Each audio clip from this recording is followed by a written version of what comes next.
you somehow could gather up all of the Korans in the world. If you did, people would say, what are those people in Lawrence doing with all of the Korans in the world?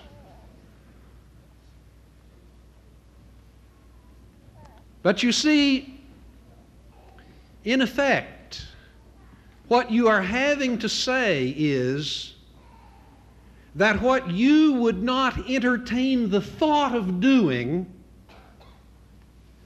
Christians did, to a book that they love as much as you love the Koran. And that what you could not do because of the impossibility of it, somehow they did. For very early, the Christian message in written form was scattered among multitudes of peoples and languages and countries, many of whom did not like each other and did not trust each other. Many of whom had different theological perspectives. And you know what a problem that is. You know what happens in a religion class at Kansas University, if they offer such here, in Islam, when you have Shiite students and Sunni students? I know what happens. You know what happens. They're constantly watching each other in terms of how they might relate to whatever the professor says, because they disagree about certain things. Now you may say, well, they all agree about the Koran and the 5 pillars. That's beside the point. The point is there is a degree at some level of suspicion and distrust. And so there was among those early Christian groups, I am ashamed to say. And so there still is today among Christian groups. I would be a fool not to admit that. But the point is, given that kind of a context, given the fact that all Christians who truly know something of God love God's Word, the Holy Book, the Bible, who would dare change it? Who would think to change it? And how would they bring it to pass? And so you see, given the fact that the New Testament affirms the crucifixion and the death and the resurrection of Jesus, Mr. Deedat is forced simply to deal with a variety of things that, and he could extend his list on out. He has many more arguments than these that he could offer, but he's forced to deal with a variety of things that are not that weighty. For example, he wants to talk about a spiritualized body and says, who said so? Paul? Poor exegesis, Mr. Deedat. To equate spiritual with spirit or spiritualized is not to respect the context of the New Testament and the possibility of a variety of meanings for the word. For example, in Galatians 6:1, the Apostle Paul says, and let those of you who are spiritual restore such a one.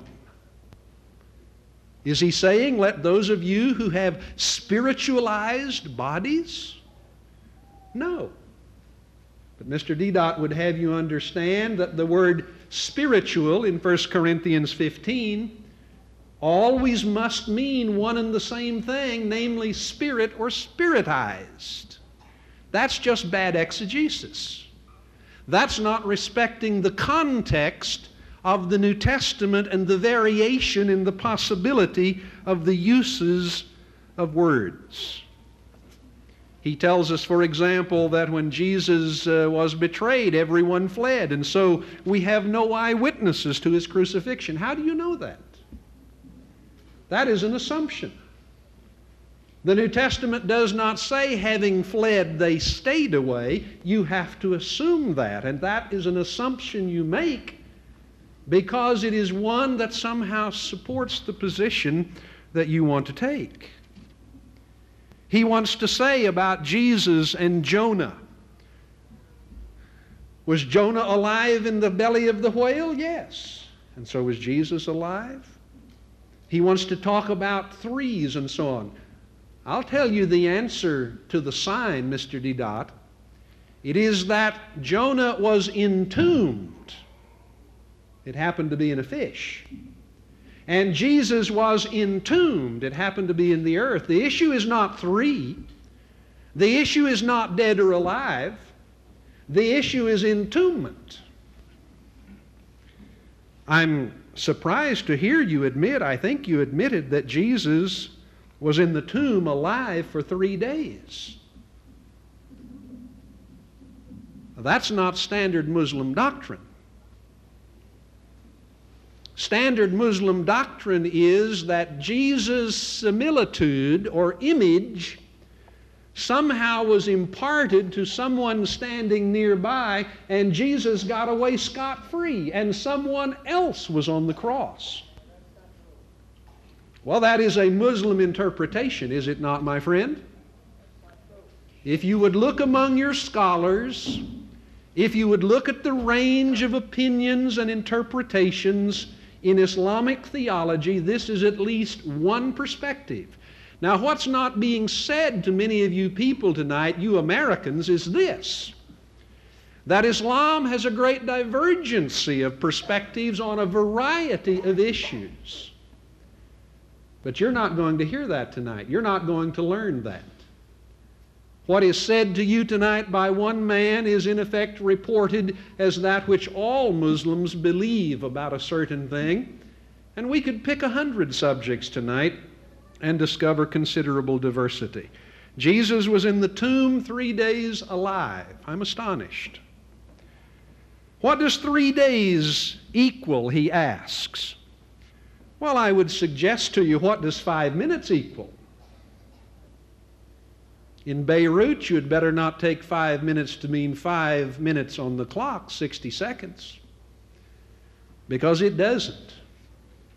Can you repair my shoes? Yes. When will they be ready? 5 minutes. It means a little while. It's very imprecise. You want to ask me, Dr. Douglas, how much time did you spend in Lawrence, Kansas? 2 days. When did you arrive? 2 o'clock Thursday.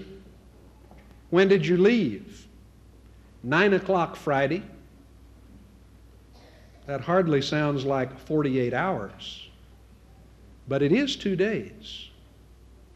For that is the way we use language, and that is the way the writers of the New Testament use language.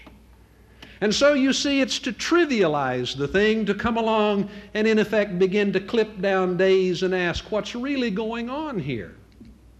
You have to respect the context, the setting, the way people in their own cultures deal with issues and subjects and so on and so forth.